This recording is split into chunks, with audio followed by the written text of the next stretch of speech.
Hello everyone, and welcome back to another episode of our 100 days vlog challenge. So today we are cooking silver cyprinid. We are serving it with ugali and creamy spinach. So this is already cleaned, like I've already picked out the dirt. So what is left is washing it. And as per washing, I have hot water over here. That's what we are using to wash. I prefer washing with hot water. Then as per the cooking, we have the onions already chopped. We have the dania, coriander that is.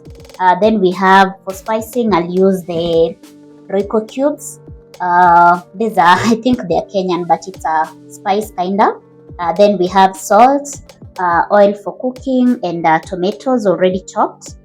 So yeah, this is where I'm going to cook, but first things first, we need to wash the silver cyprinid. So I'm using one hand.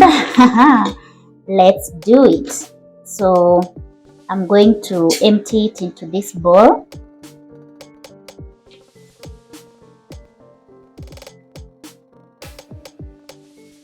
Yes, it's ready.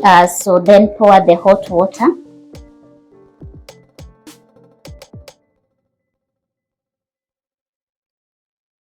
I'll do about 2 rinses. Yeah, and since the water is very hot, I'm not going to use my hands. So we are using this fork to clean.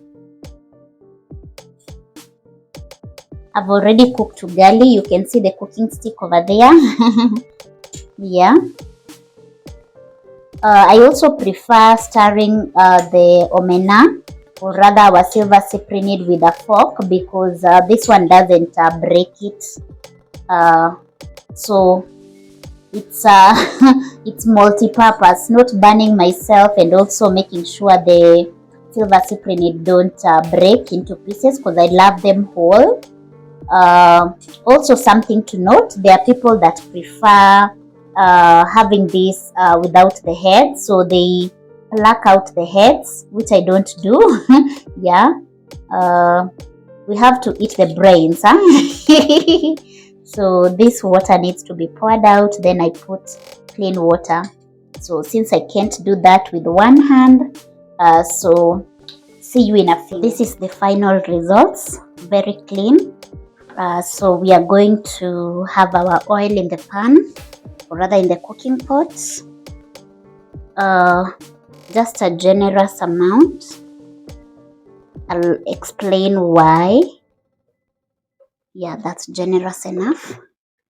So our oil is ready. I've just tested it with one piece. So we are going to pour.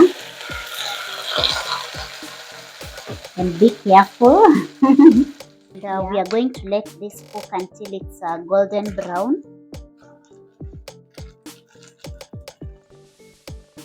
Be sure not to turn it so rough, or rather often, otherwise it might break into pieces, especially if you are like me, who doesn't like the small fish broken into tiny pieces.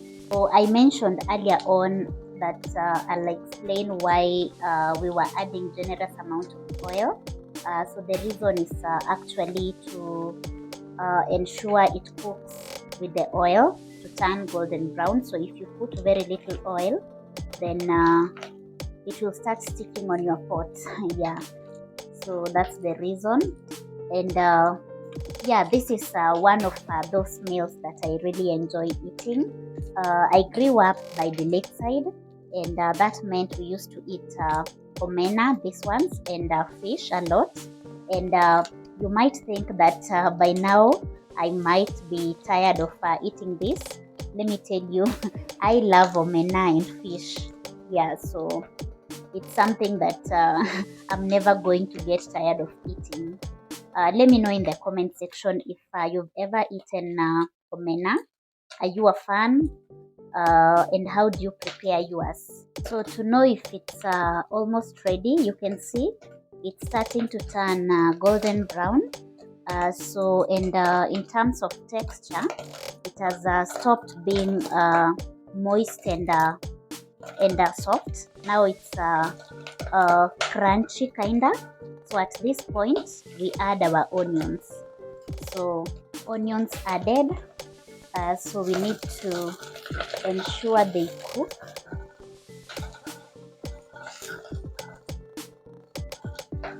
Forgive the smoke, that has to happen.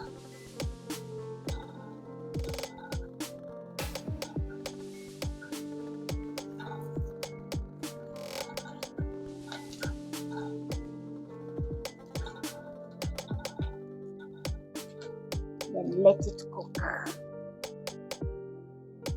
So something to note, when you are adding the onions, make sure you don't add the onions when your omena is very golden brown.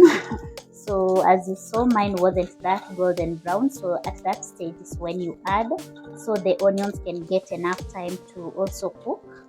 Yeah, just wanted to let you know on that. That's my hack.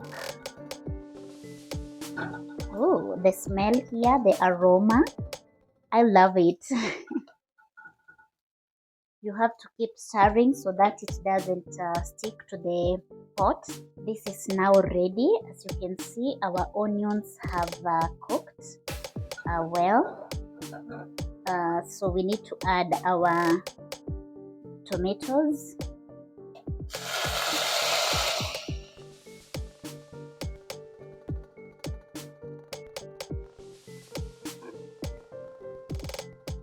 Yes, I need to put everything.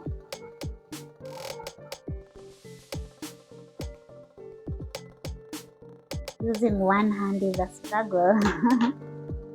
Then you mix. I was getting the extra tomato left in the plates, so I started mixing. So you mix, and at this point is where we are going to add our salt and let it cook. So let's add the salt.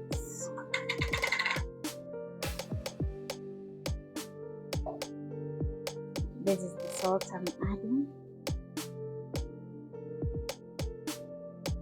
Remember not to add a lot, because you're going to use the Royco cubes. In case you're using the Royco cubes, they are also salty, so ensure you don't add so much.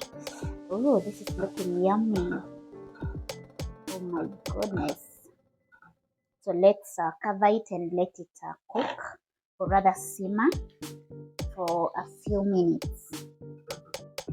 Now this should be ready, because I've disappeared for a minute.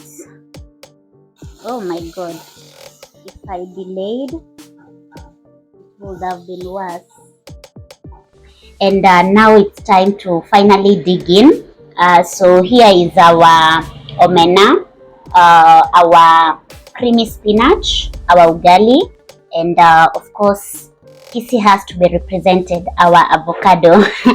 It's either I have avocado or banana. That's my norm. So we are going to dig in, and yeah, so I didn't quite record after I noticed the pan, or rather the cooking pot, was almost burning. Yeah, so yeah, but it turned out okay. So let's dig in and see whether, especially the omena, and see whether it has that burnt flavor or something.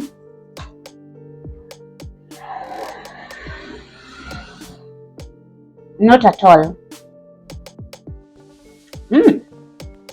This is really good.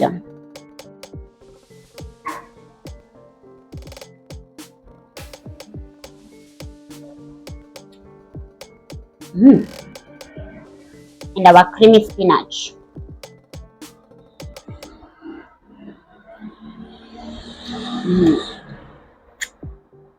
When you are eating with your hands, you have to keep licking your fingers. At least that's what I do. Yeah, so that's it for our omena preparation. There are many other methods of preparing the omena.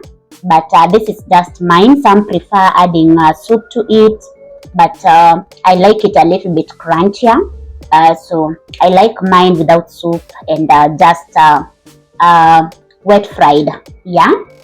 So let me know if you've tried omena before, and did you like it? If not, maybe you can try it, this omena, and let me know your feedback. Yeah, so that's it for today. So thank you for watching. See you guys in the next episode, and yeah, thank you, and I'm out for now, so I'll not do the peace sign now. So see you in the next one. Bye. Let's eat.